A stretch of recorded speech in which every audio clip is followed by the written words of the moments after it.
دلچسپ سا مقابلہ اب نظر آ رہا ہے. ایک یہ کہ یہاں پر حارث 150 ہیں، وہاں پر عمران ملک 150 اور وہ 150 سے اوپر بھی انہوں نے 156-7 کو بھی ٹچ کر دیا ہے.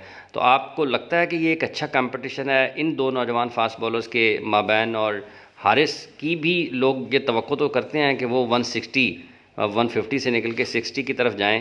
تو یہ کمپٹیشن، اور آپ اس کو بھی دیکھیے بتائیے گا. دوسرا، کیا وہاں تک جا سکتے ہیں؟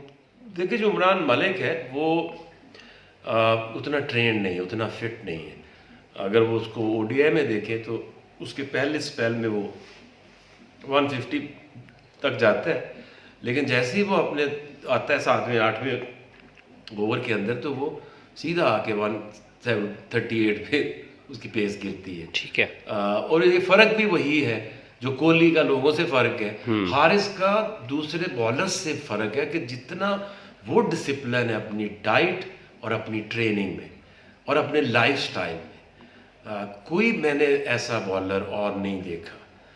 کیونکہ ہمارے پاس بھی بڑے بڑے عظیم بالرز رہے ہیں، لیکن اس جیسی ڈائٹ کو وہ نہیں کرتے تھے فالو، اس طرح کی ٹریننگ کو فالو نہیں کرتے تھے، اور اس طرح کا صاف ستھرا لائف سٹائل کسی کا نہیں تھا.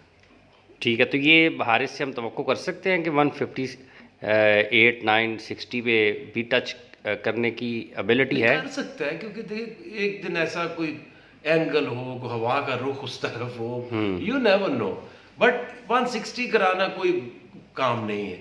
جو ایوریج سپیڈ ہے کہ آپ کا میچ کا پہلا بال اور آخری بال ایک سپیڈ سے جائے، یہ اصل میں امپورٹنٹ ہے. ایوریج وائز تو یہ دنیا کا فاسٹسٹ ہے، ایوریج سپیڈ اگر لی جائے. اچھا، اس چیز کو ساتھ ساتھ دیکھتے ہوئے آپ سمجھتے ہیں کہ پھر ورک لوڈ مینجمنٹ کی بھی ضرورت ہے کہ آپ کے پاس ایک اس قسم کا فاسٹ بالر ہے کہ جو اس کی ایوریج سپیڈ بہت شاندار ہے، تو اس کو ہر وقت کرکٹ کھلانا بھی اس کے کریئر کے ساتھ تھوڑا سا مسائل پیدا کر سکتا ہے؟ یہ تو ایسے ہی کرتے ہیں، جب تک شاہین ٹوٹ کے گر نہیں پڑا انہوں نے دوسرے ہسٹر نہیں دینا. انہوں نے راشد کو حارث کو گرایا، پھر نسیم کو گرایا. اسی کے ساتھ آج کی مزدوری یہی ختم کرتے ہیں. اگر تمہیں ویڈیو پسند آئی تو لائک مارو، اگر تم لوگ نئے ہو تو سبسکرائب کرو. وہ جو لال والا بٹن ہے اس پہ پھوٹ پھینک کے مارو یا پھر موم بتی، مجھے نہیں پتا، بس کلک ہو جانا چاہیے. اب میں بھی جا رہا ہوں، مجھے پیسوں کے پیچھے بھاگنا ہے. بائے.